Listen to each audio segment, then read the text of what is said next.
Assalamualaikum dan selamat sejahtera. Kepada yang baru bertandang, selamat datang. Kepada yang kembali lagi, semoga anda sentiasa dirahmati.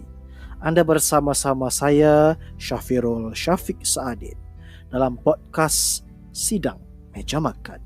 Dedikasi khas untuk semua kita berkongsi motivasi dan perjalanan diri supaya kita tidak pernah merasa sendirian dan tenggelam punca, kerana Allah sentiasa ada.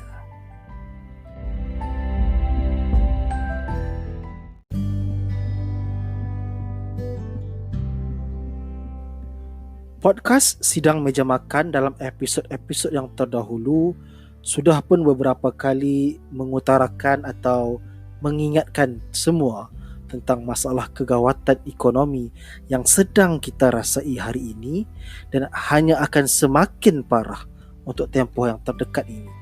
Jadi, pastikan anda teruskan mendengar episod ini sehingga ke penghujungnya, kerana kita juga akan turut menyenaraikan tindakan-tindakan, langkah-langkah, steps yang boleh kita ambil hari ini sebagai satu persiapan awal sebelum kita dipecat ataupun diberhentikan dan hilang pekerjaan.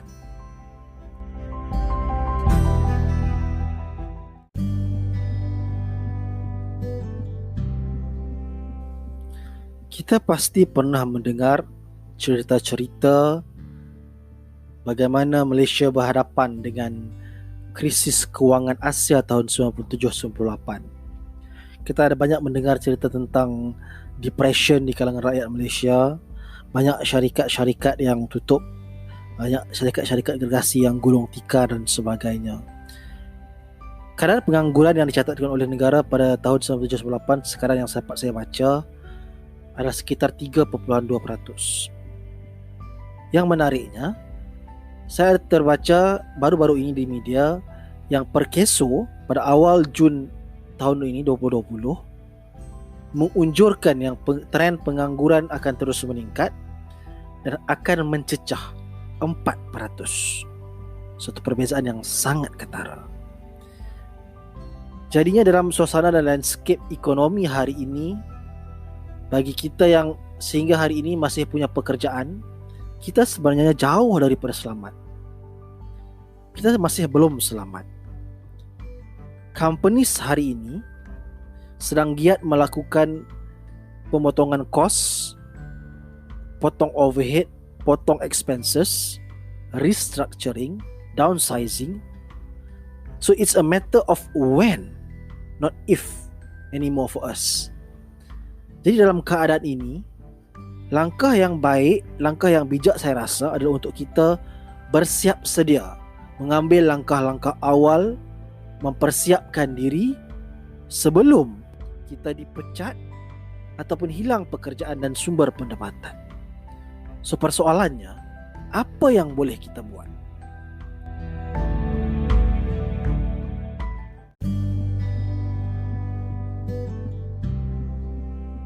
Langkah pertama, consider your financial standing.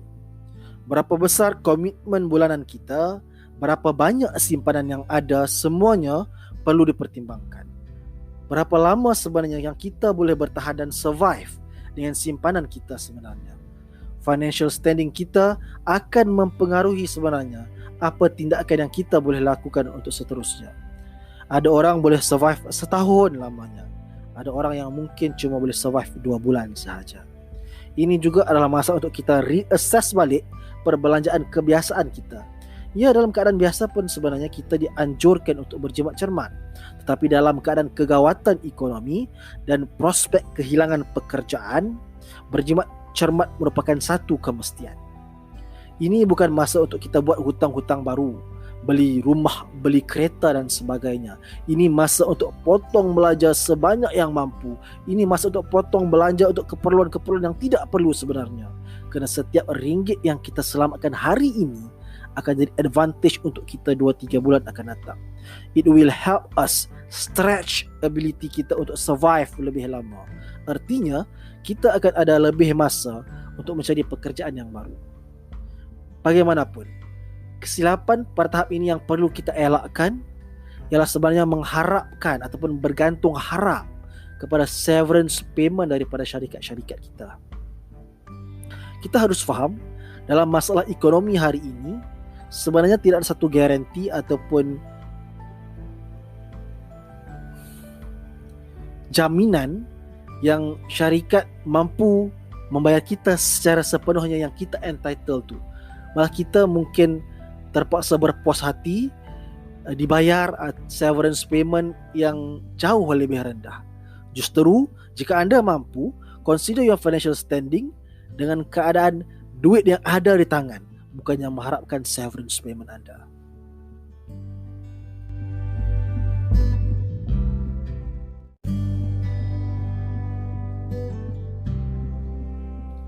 Langkah kedua, brush up on your resume and portfolio.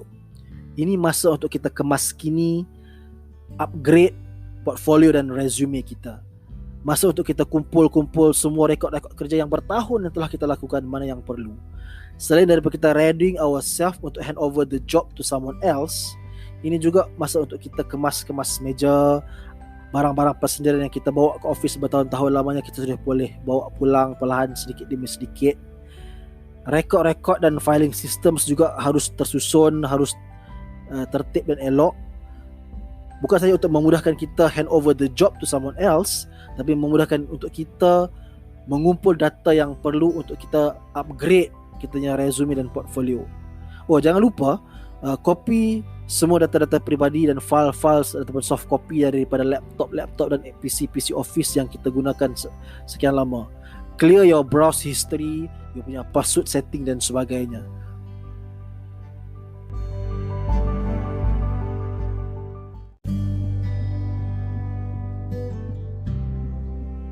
Langkah ketiga, networking dan job hunting. Selepas kita clear the workspace, kita collect all the data yang kita perlu, kita redo ataupun kita upgrade kita punya portfolio dan resume, now it's time to look for the future. Jika anda menggunakan handphone office misalnya, jangan lupa untuk copy nombor telefon contacts dan networking anda yang telah anda bina bertahun-tahun lamanya. Your clients, your colleagues, vendors, suppliers, past and present, whoever yang you may think may help you later down the road. Macam tu juga dengan emails misalnya. Networking ini sebenarnya sangat-sangat penting, because you want to reach out to as many people as you can, especially if they know you and your work. So, start job hunting. Tak payah tunggu sehingga kita benar-benar dipecat. Boleh mulakan start job hunting sekarang. Kita send out inquiries. Kita boleh cek keadaan job market yang terkini. Kita boleh ask around discreetly kalau ada kerja-kerja kosong yang bersesuaian dengan kita. Dalam keadaan ini, word of mouth can be a powerful tool as well, which is why kita kena gunakan sepenuhnya dan semaksimanya networking yang telah kita bina. Of course, tak juga kita lupakan adalah posting online jobs dan sebagainya.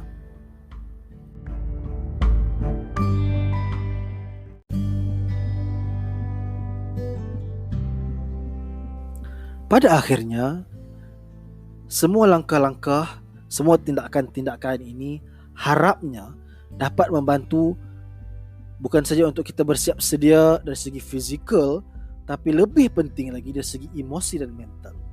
Bersedia dengan kenyataan yang dalam iklim ekonomi dan kegawatan hari ini, kemungkinan untuk diberhentikan itu adalah satu perkara yang sangat tinggi.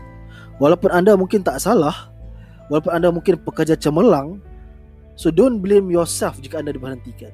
Jangan buang masa marah-marah, kecil hati, rasa tak adil diperlakukan, bertengkar pula dengan majikan ataupun the HR officer. No. Take it with dignity. Live on a classy note. Because by the end of the day, kita sudah mempersiapkan diri kita sebelum diberhentikan kerja.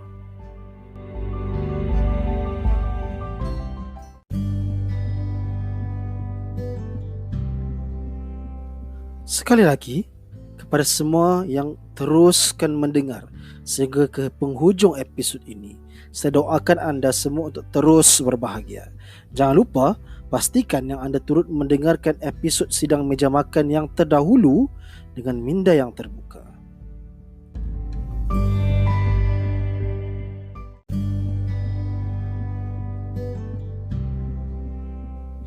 Jika anda fikir ada manfaat daripada kata-kata saya ini, dan saya mohon jasa anda untuk share this podcast with other people as much as possible, supaya apa juga kebaikan daripadanya, sekecil mana sekalipun, dapat dipanjang-panjangkan. Dan jangan lupa subscribe podcast Sidang Meja Makan. Semoga dengannya usaha kecil saya diberi kekuatan dan istiqamah. Hingga bertemu lagi dalam episod-episod yang seterusnya. Jutaan penghargaan untuk anda yang meminjamkan masa dan telinga. Teruskan sokongan anda, dan saya doakan anda bahagia sentiasa. Percayalah, pada saat kita semua tenggelam punca, Allah sentiasa ada.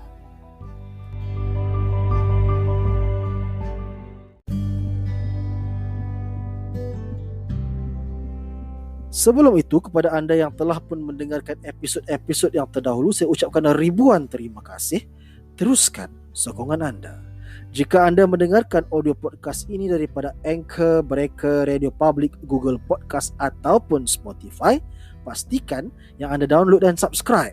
Dan jika anda mendengarkan audio podcast ini daripada platform YouTube, pastikan yang anda like, komen, share dan subscribe.